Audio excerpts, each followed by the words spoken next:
আমার মাথায় সবসময় টেনশন কাজ করে, থেকে বাঁচার উপায় কি? মহিলাদের রুকু দেওয়ার সময় যদি টাকনুর গিরা দেখা যায় তাহলে কি নামাজ হবে? চুরি হওয়া জিনিস ফেরত পাওয়ার কোন দোয়া বা আমল আছে কি? স্ত্রী গর্ভে থাকা সন্তান অবস্থায় সব থেকে বেশি কোন আমলটি করলে সন্তান নেককার হয় জানার উপকৃত হতাম। আমার ঠান্ডা লেগেছে, নাকের সর্দি অনেক সময় জামায় বা গায়ে লেগে যায়, এটি কি নাপাক হয়ে যাবে এবং নিয়ম নামাজ পড়া যাবে? ফরজ নামাজের তৃতীয় রাকাতে সূরা ফাতিহার সাথে অন্য সূরা পড়লে সিজদাও দিতে হবে কিনা? আমার মা যদি বলেন এক মুষ্টির কম দায় রাখার জন্য তাহলে কি তা করা যাবে? কোন কুপ্রভাব থেকে রক্ষা পাওয়ার জন্য শুধু 3 কুল পড়াই কি যথেষ্ট নাকি আরো কিছু করা দরকার? আমি নামাজ পড়ি কিন্তু কোরআন শরীফ পড়তে পারি না, কোরআন শরীফ শিখতেই হবে এমন কোনো বাধ্যবাধকতা আছে কি? বাচ্চার দাঁত উঠলে মানুষকে মিষ্টি খাওয়ানো বা কোনো আয়োজন করা কি বৈধ? চলুন আর বিলম্ব না করে আমাদের যে সমস্ত প্রশ্নগুলো ইতিমধ্যে চলে আসছে সেগুলোর উত্তর দেওয়ার পালায় আমরা প্রবেশ করি। তরিকুল ইসলাম লিখেছেন, আমার ঠান্ডা লেগেছে, নাকের সর্দি অনেক সময় জামায় বা গায়ে লেগে যায়, এটি কি নাপাক হয়ে যাবে এবং নিয়ম নামাজ পড়া যাবে? নামাজ পড়া যাবে, এতে নাপাক হবে না, তবে চেষ্টা করেছি অন্য কিছু দিয়ে এটাকে পরিষ্কার করার, লেগে গেলে নাপাক হবে না। রবি হাসান লিখেছেন, কোন কুপ্রভাব থেকে রক্ষা পাওয়ার জন্য শুধু 3 কুল পড়াই কি যথেষ্ট নাকি আরো কিছু করা দরকার? অনেকগুলো আমল আছে,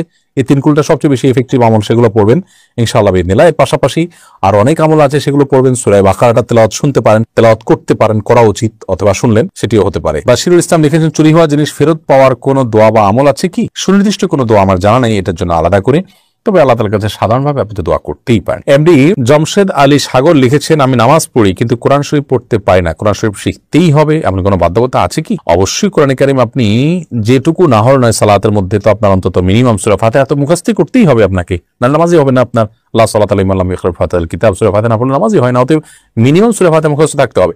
এর পাশাপাশি সূরা ফাতিহার সাথে অন্য কয়েকটা সূরা আপনার মুখস্থ থাকতে হবে বা কিছু অংশ মুখস্থ থাকতে হবে, যাতে করে আপনি এক্সট্রা হিসাবে সূরা ফাতিহার সাথে আপনি পড়তে পারেন। আর যদি এইটুকু আপনার থাকে তাহলে সেক্ষেত্রে এর বাইরে অতিরিক্ত সূরা মুখস্থ করা বা পড়া আপনার জন্য ফরজ নয়, তবে পড়া উচিত, কারণ এই কোরআন আপনাকে গাইড করার জন্য আসছে। আপনি না জানলে কিভাবে গাইডেন্স সেখান থেকে গ্রহণ করবেন? এরপরে রোজ টিভি 24 শর্ট এই আইডি থেকে আপনি প্রশ্ন করেছেন, মৃত ব্যক্তির গোসল দেওয়া ব্যক্তিকে এবং মৃত ব্যক্তির দাফন দেয়া ব্যক্তিদেরকে যদি মৃত ব্যক্তির আত্মীয় স্বজন কোন শর্ত ছাড়া কিছু হাদিয়া দেয় তবে তা গ্রহণ করা যায় আছে কিনা? মৃত ব্যক্তিকে গোসল দেয়া এবং তাকে দাফন করা এটি এলাকাবাসীর দায়িত্ব। কোন মানুষ সেটি করেছে, দায়িত্বটা সবার তরফ থেকে পালন করেছে, তাকে অন্যরা হাদিয়া দিল কোনো ডিমান্ড ছাড়া, কোনো প্রচলন ছাড়া, জায়েজ হতে পারে। কিন্তু যদি প্রচলন হয়ে যায়, ডিমান্ড তৈরি হয়ে যায়, তাহলে সেটা কিন্তু খারাপ। অতএব সবার তরফ থেকে হতে হবে, সবার তরফ থেকে হবে। যারা কাজ করবে তারা ধরুন সবার তরফ থেকে এমপ্লয়ি হিসাবে কাজ করলো, সেটি এক জিনিস, কিন্তু না তিনি নিজে থেকে এটা তার পেশা বানিয়ে নিলেন। গ্রামে যেরকম হয় সচরাচর যে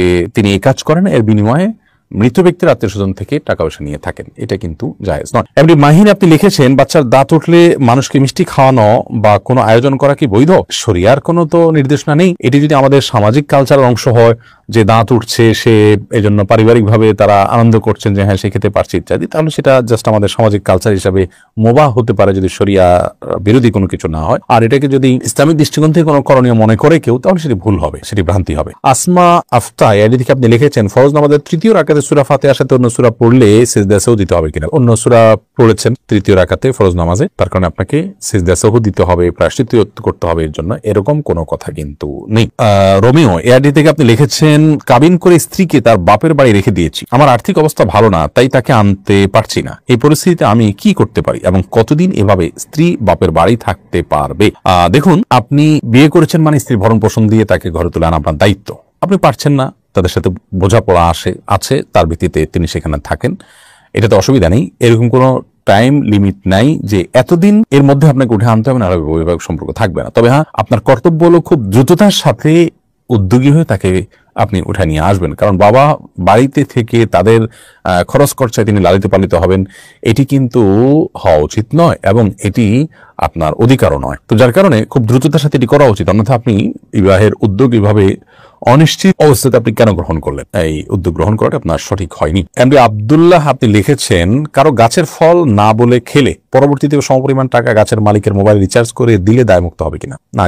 না বলে খেয়েছেন, তখন আপনি হয়তো বুঝেননি, পরবর্তীতে আপনার মধ্যে অনুশোচনা এসেছে, আলহামদুলিল্লাহ, তো আপনি তওবা করে ফিরে এসেছেন, আল্লাহর কাছে মাপ চেয়েছেন এবং তার টাকাটা তার কাছে ফেরত দিয়েছেন, তাকে মূল্যটা ফেরত দিয়েছেন, আলহামদুলিল্লাহ। আশা করা যায় যে আপনি দায়মুক্ত হবেন। এরপরে এমডি জসিম আপনি ইউটিউব চ্যানেলে লিখেছেন, আমার মা যদি বলেন এক মুষ্টির কম দায় রাখার জন্য তাহলে কি তা করা যাবে না? লা তাআতা লিমাখলুকিন ফি মাসিয়াতিল খালিক, সৃষ্টিকর্তার অবাধ্য হয়ে আপনি কোন স্রষ্টার কথা শুনতে পারবেন না, সে কোনো সৃষ্টির কথা শুনতে পারবেন না। সেটা আপনার মা হতে পারে, সেটা আপনার বাবা হতে পারে। তো এই জন্য সৃষ্টিকর্তার বাধ্যগত থাকাটাই হলো মূল। সেটার সাথে সামঞ্জস্যপূর্ণ হলে মা বাবার কথা আপনি শুনতে পারেন। এখন মা যদি দাড়ি কাটতে পারেন, নবী করিম সাল্লাল্লাহু আলাইহি ওয়াসাল্লাম বলেছেন ওয়াফিরুল্লুহা আরখুল্লুহা, তোমরা দাড়ি ছেড়ে দাও, তাহলে সেক্ষেত্রে আপনি নবী করিম সাল্লাল্লাহু আলাইহি ওয়াসাল্লামের নির্দেশের খেলাপ করছেন, যেটি কিন্তু জায়েজ নয়। সেক্ষেত্রে মায়ের সাথে বেয়াদবিও করা যাবে না।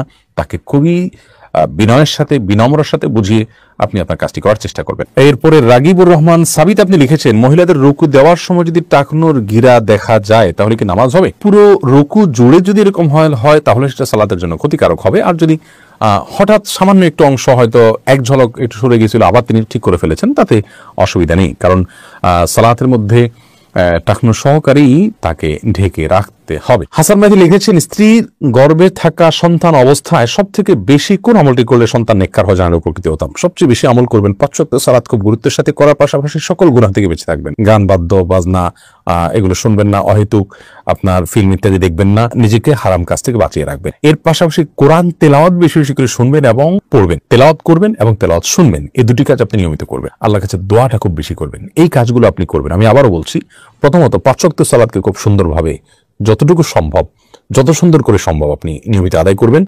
দ্বিতীয়ত, সকল প্রকার গুনাহ থেকে, বিশেষ করে গান বাদ্যযন্ত্র ইত্যাদি ব্যবহার করা হয়েছে এরকম গান, এগুলো শোনা, মিউজিক শোনা, এগুলো থেকে বেঁচে থাকবেন। গান বাদ্য শুনবেন না।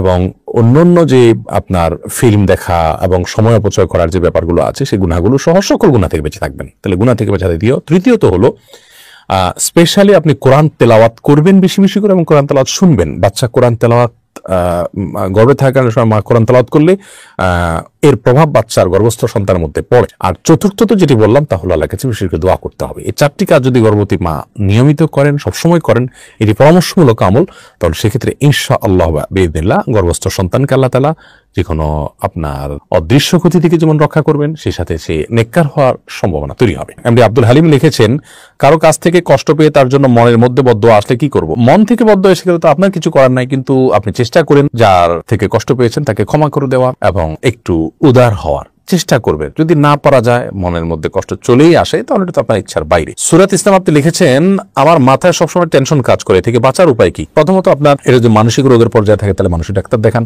দ্বিতীয়ত হলো আপনি ডিপ্রেশন থেকে বাঁচার জন্য কোরআনে কারিম তেলাওয়াত করতে পারেন, আল্লাহর সাথে একান্তে একটু কথা বলতে পারেন, কোনো দক্ষ আলিমের কাছে গিয়ে আপনি একটু কাউন্সেলিং গ্রহণ করতে পারেন, নসিহা গ্রহণ করতে পারেন। ইনশাআল্লাহ আশা করা যায় আল্লাহ আপনাকে হেফাজত করবে। তারপর একটি দোয়া আছে, বিশেষ করে সেটি আপনি বিশেষ পড়বেন। নবী সাল্লাল্লাহু আলাইহি ওয়াসাল্লাম পড়তেন, আল্লাহুম্মা ইন্নী আউযু বিকাল হাম্মি ওয়াল হাযান ওয়াল আজজি ওয়াল কাসাল। এর অর্থ হলো যে আল্লাহ আপনার কাছে আমি পেরেশানি এবং টেনশন থেকে মুক্তি চাই। তাহলে আশা করা যায় আপনি দুশ্চিন্তা মুক্ত হতে পারবেন। এই দোয়া বিশেষ করে পড়বেন। মাহি একটা লিখেছেন, পর্দা করে হুজুরের কাছে বা গায়রে মাহরামের কাছে কোরআন শিখতে পারবো না? গায়রে মাহরামের কাছে, এমনকি হুজুর হলেও তার কাছে আপনি পর্দা লঙ্ঘন করে কোরআন শিখতে পারবেন না। আপনাকে কোরআন শিখতে হলেও পর্দার মধ্যে থেকে শিখতে হবে। হয় নারী শিক্ষিকার কাছে শিখবেন, আর পুরুষ শিক্ষকের কাছে যদি শিখতে হয়, নারী শিক্ষক যদি না পাওয়া যায়, তাহলে পর্দার আড়াল থেকে শিখবেন। একাকী শুধুমাত্র আপনার শিক্ষক এবং শিক্ষার্থী থাকবেন না, বরং সেখানে অন্য শিক্ষার্থীদেরকে রাখবেন পর্দার আড়ালে, যাতে করে ফিতনার যত পথ আছে সেগুলো রুদ্ধ হয়।